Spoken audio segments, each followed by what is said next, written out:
طلع من ثاني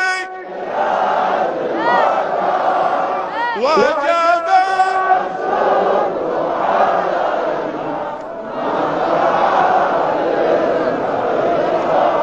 أيها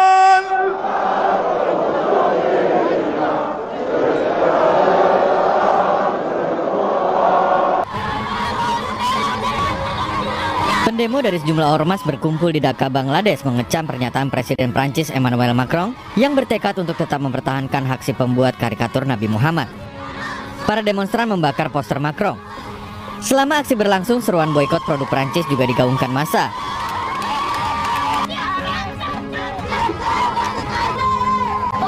Sementara di Karachi, Pakistan, massa dari Partai Jamaat-e-Islami melakukan aksi protes di depan kantor Konsulat Jenderal Prancis di Karachi.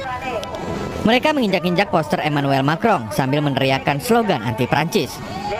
Parlemen Pakistan Selasa lalu meloloskan resolusi yang mengecam publikasi kartun Nabi Muhammad.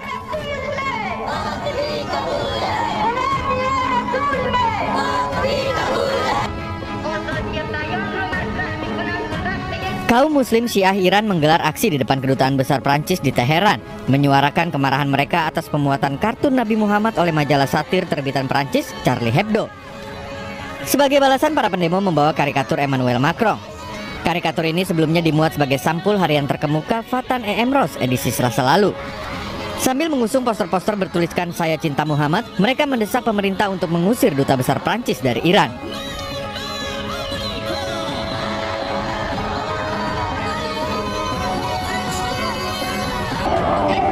Di Mali, ratusan orang menggelar protes di Masjid Raya Kota Bamako. Mereka membakar bendera Prancis dan membawa poster bertuliskan "Jangan ganggu agama saya". Para pendemo menuntut permintaan maaf dari Emmanuel Macron yang melarang dan melarang gambar Nabi Muhammad dalam bentuk apapun. Sementara di tepi barat, Uskup Gereja Yunani Ortodok di Palestina, Atalahana, menyatakan kebencian ras dan agama tidak dibenarkan dalam ajaran Kristen dan Islam. Puluhan orang termasuk anak-anak melakukan aksi damai mendesak perdamaian bagi semua umat. Ketegangan meningkat antara Prancis dan negara-negara Islam usai seorang pemuda Muslim Chechnya memenggal kepala gurunya lantaran sang guru menunjukkan kartun Nabi Muhammad di kelas. Si pemuda dilaporkan ditembak polisi Prancis. Aksi ini dibalas dengan penusukan 3 warga Prancis oleh seorang imigran asal Tunisia di depan gereja. Pada hari yang sama, penjaga keamanan di konsulat Prancis di Jeddah, Arab Saudi juga ditusuk pria tidak dikenal.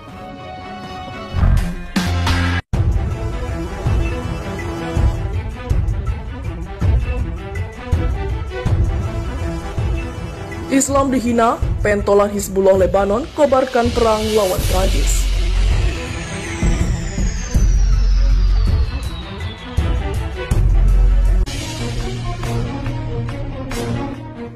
Sikap Presiden Prancis Emmanuel Macron yang menghina Islam mendapat reaksi keras dari banyak negara di dunia.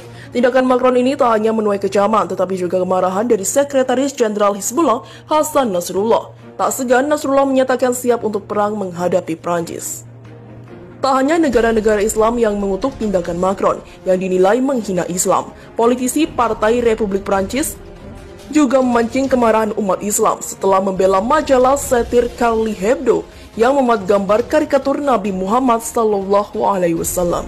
Insiden pembunuhan seorang guru bernama Samuel Paty di pinggir ibu kota Paris 16 Oktober 2020 lalu juga semakin menegaskan jika Prancis memiliki sikap yang memusuhi Islam. Nasrullah jadi salah satu pemimpin Islam dunia yang murka melihat kejadian ini. Dengan tegas, pentolan Hizbullah Lebanon ini mendesak Prancis untuk meminta maaf kepada seluruh umat Islam di dunia. Sebab jika tidak, Nasrullah menganggap Prancis secara langsung melibatkan diri dalam perang melawan pasukan Islam. Jangan biarkan ejekan, agresi ini berlanjut.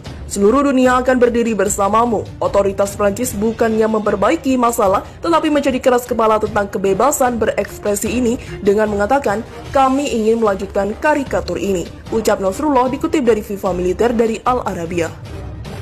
Otoritas Prancis telah menyeret diri mereka sendiri, seluruh Prancis dan seluruh Eropa ke dalam pertempuran dengan Islam dan juga Muslim untuk alasan yang lemah dan terkadang tidak diketahui, katanya.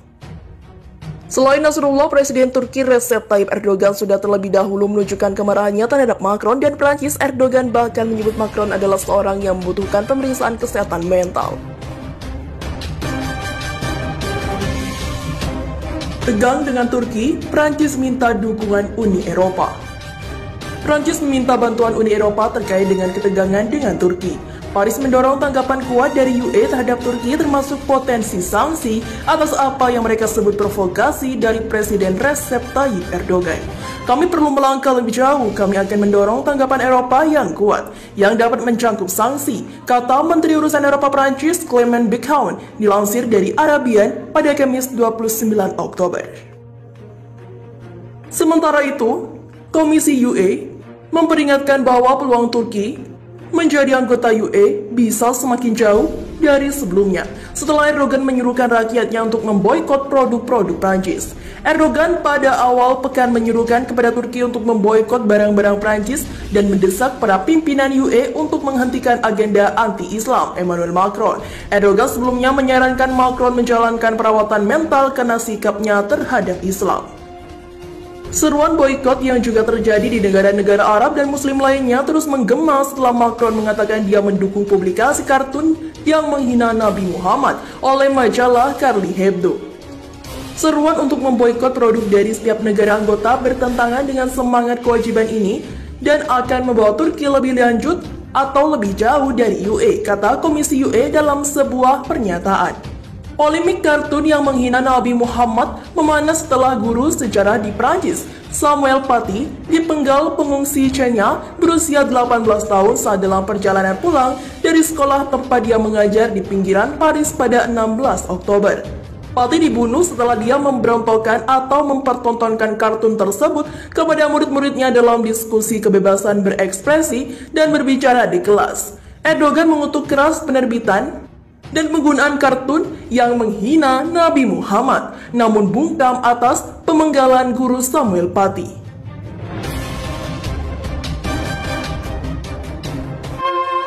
Rusia belak-belakan menyatakan diri sebagai negara Muslim.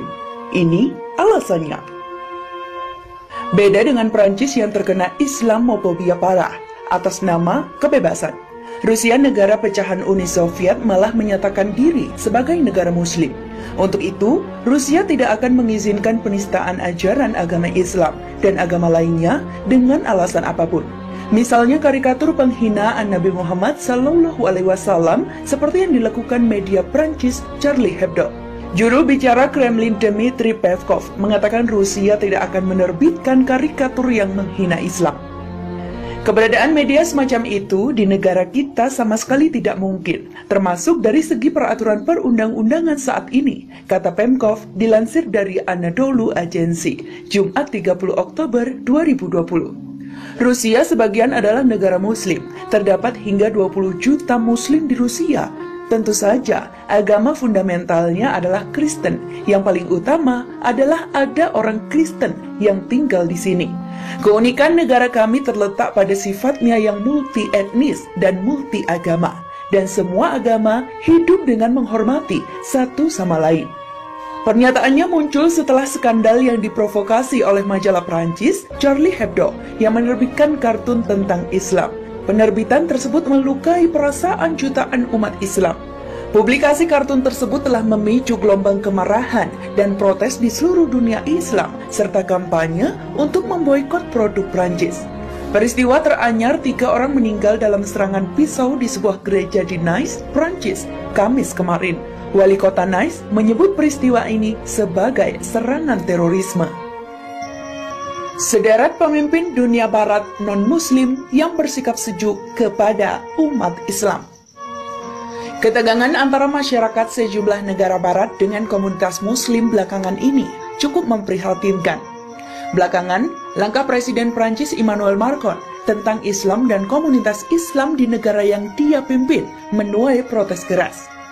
Kendati demikian, tak semua pemimpin di negara-negara barat menunjukkan sikap antipati terhadap Islam. Sebagiannya bahkan menunjukkan keteladanan dengan pernyataan-pernyataan serta kebijakan yang mendatangkan angin segar bagi umat Islam. Vladimir Putin, Beberapa waktu terakhir, sentimen yang menyejukkan dari pemimpin negara barat kepada Islam juga terdengar dari mulut Presiden Rusia Vladimir Putin. Bahkan, Putin mengutip surat Ali Imran ayat 103 ketika menyerukan perdamaian di Yaman 1 tahun lalu. Dan ingatlah nikmat Allah kepadamu ketika mau dahulu masa jahiliyah bermusuhan. Lalu Allah mempersatukan hatimu sehingga dengan karunia-Nya kamu menjadi saudara, kata Putin di Ankara. Kutipan ayat itu diturunkan Putin ketika menyampaikan pernyataan bersama Presiden Turki Recep Tayyip Erdogan dan Presiden Iran Hassan Rouhani setelah menggelar pertemuan tinggi. Tiga pemimpin tersebut juga memperingatkan bahwa operasi militer koalisi Arab Saudi di Yaman sejak perang sipil pada 2015 lalu. Jacinda Ardern kembali terpilih sebagai Perdana Menteri Selandia Baru. Sebagai seorang wanita, kepemimpinan Ardern sangat menonjol, bukan hanya dalam memimpin negara pesemakmuran di Tenggara Australia itu saja, tetapi ia juga cekatan dalam melakukan mitigasi penanganan pandemi COVID-19 di negaranya. Dunia tentu tak dapat melupakan begitu saja gaya kepemimpinan Ardern saat peristiwa teror yang terjadi di Masjid Christchurch, Selandia Baru beberapa tahun lalu. Bukan hanya fokus pada penyelesaian masalah, namun ia juga peka dan empati kepada korban. Banyak dari mereka yang telah berdampak langsung oleh penembakan kemungkinan adalah migran di Selandia Baru. Mereka mungkin pengungsi di sini. Mereka telah memilih untuk menjadikan Selandia Baru rumah mereka, dan ini adalah rumah mereka. Mereka adalah kita. Orang yang melakukan kekerasan itu bukan termasuk bagian dari kita, kata Ardern dalam sebuah pidato Jumat 15 Maret 2019. Pernyataan Ardern itu mengundang pujian dari seluruh dunia. Bahkan, fotonya yang memeluk seorang perempuan muslim menjadi begitu populer sehingga dijadikan mural di pinggiran utara Melbourne. Selain Putin dan Ardern, mantan Presiden Amerika Serikat Barack Obama juga pernah menarik perhatian dunia karena hubungannya yang dekat dengan Islam. Bahkan, oleh lawan politiknya, Obama sering dituduh sebagai seorang Muslim. Dalam perjalanan politiknya, Obama kerap dituding memegang keyakinan sebagai Muslim oleh kalangan kelompok kanan. Meski dengan itu selalu ditepis. Namun, ia tak sungkan untuk mengatakan kalau ayah tirinya, Lolo Sutoro, yang merupakan WNI, adalah orang Muslim. Hal itu diakui Obama dalam Kongres Diaspora yang diselenggarakan di Jakarta 3 tahun lalu.